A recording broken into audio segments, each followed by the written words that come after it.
Assalamualaikum warahmatullahi wabarakatuh. Kami dari tim Ceruti. Cerdas Ukhuwah Tim. Saya Naitita Saula Adianto sebagai pembicara 1. Saya Nadia Zanetti sebagai pembicara kedua yang akan memaparkan studi kasus dan argumen pendukung kami. Perkenalkan, nama saya Pelita Syifa Usman sebagai pembicara ketiga yang akan membicarakan kesimpulan dari dua rekan saya, kemudian menjabarkan faktor-faktor yang mempengaruhi. Kami dari tim kontra menyatakan bahwa kami menolak penuh pada mosi Dewan ini percaya bahwa inisiatif swasta lebih baik dalam mewujudkan aksesibilitas kesehatan mulut daripada pemerintah. Yang pertama, saya akan memaparkan 4 variabel yang akan saya jelaskan. Yang pertama, inisiatif. Inisiatif di sini diartikan sebagai indera sebelum bertindak, melakukan atau memutuskan sesuatu. Ya, kemudian swasta. Swasta di sini dimaksudkan kepada rumah sakit swasta yang dikelola oleh perusahaan atau badan tertentu yang tidak terafiliasi atau bekerja sama secara langsung dengan pemerintah. Kemudian aksesibilitas. Aksesibilitas di sini diartikan sebagai seberapa mudah atau sulitnya dalam menjangkau rumah sakit tersebut seperti fasilitas yang mereka miliki. Kemudian, kesehatan mulut. Kesehatan mulut yang dimaksud itu seperti pengecekan kesehatan mulut pasien, scaling gigi, tambal gigi, pembersihan karang gigi, cabut gigi, dan lain-lain. Jika kita melihat tujuan utama swasta adalah profitabilitas dan keberlanjutan bisnis, sedangkan tujuan kesehatan publik adalah pemerataan tanpa diskriminasi. Pemerintah adalah satu-satunya entitas yang bisa memaksakan distribusi tenaga medis ke daerah yang secara finansial tidak menguntungkan bagi swasta.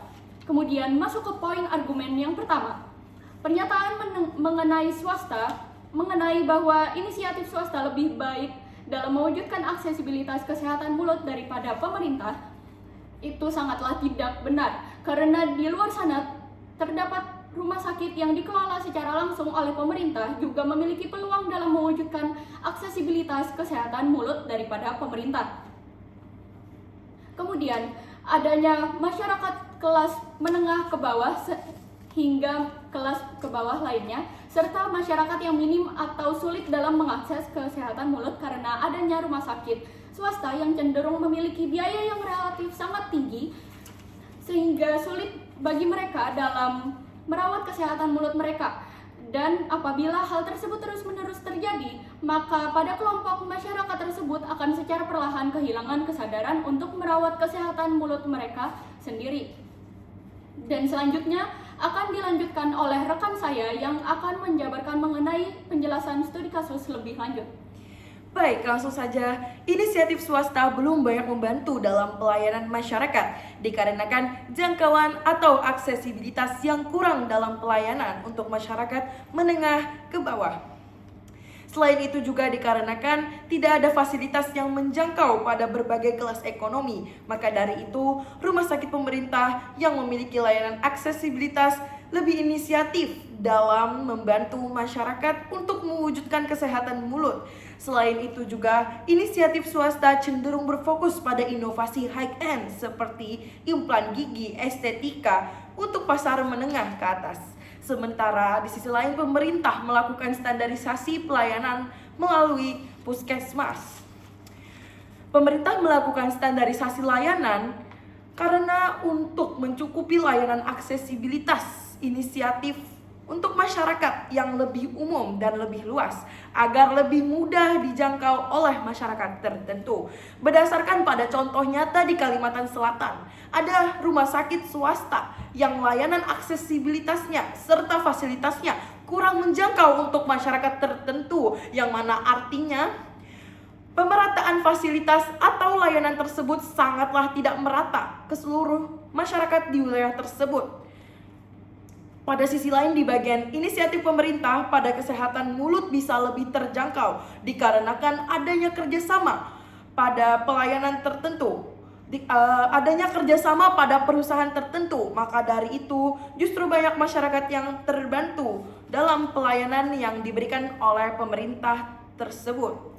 Selain itu, juga bahkan di Kalimantan Selatan juga memiliki rumah sakit daerah serta puskesmas yang berada di bawah naungan pemerintah. Justru mereka yang jauh lebih baik dan jauh lebih maju serta lebih dikenal oleh masyarakat dalam pelayanan serta inisiatif dalam mewujudkan aksesibilitas kesehatan mulut untuk masyarakat setempat. Baik, saya lanjutkan. Pemerintah sudah banyak melakukan dukungan terhadap kesehatan mulut melalui aksi nyata berupa tersedianya fasilitas puskesmas yang dapat menjangkau masyarakat luas hingga wilayah-wilayah terpencil sekalipun. Selain itu, pemerintah juga menyediakan layanan berupa BPJS yang juga dapat mendukung serta memudahkan masyarakat untuk mendapatkan perawatan kesehatan gigi yang intensif. Maka dari itu, kami tidak menyetujui jika dikatakan bahwa inisiatif swasta lebih baik dalam mewujudkan aksesibilitas kesehatan mulut daripada pemerintah. Jika kesehatan mulut dianggap sebagai bagian integral dari martabat manusia, bersediakah kita menyerahkan kuncinya kepada pihak yang hanya membukakan pintu jika kita memiliki uang di saku? Sekian dari kami. Assalamualaikum warahmatullahi wabarakatuh.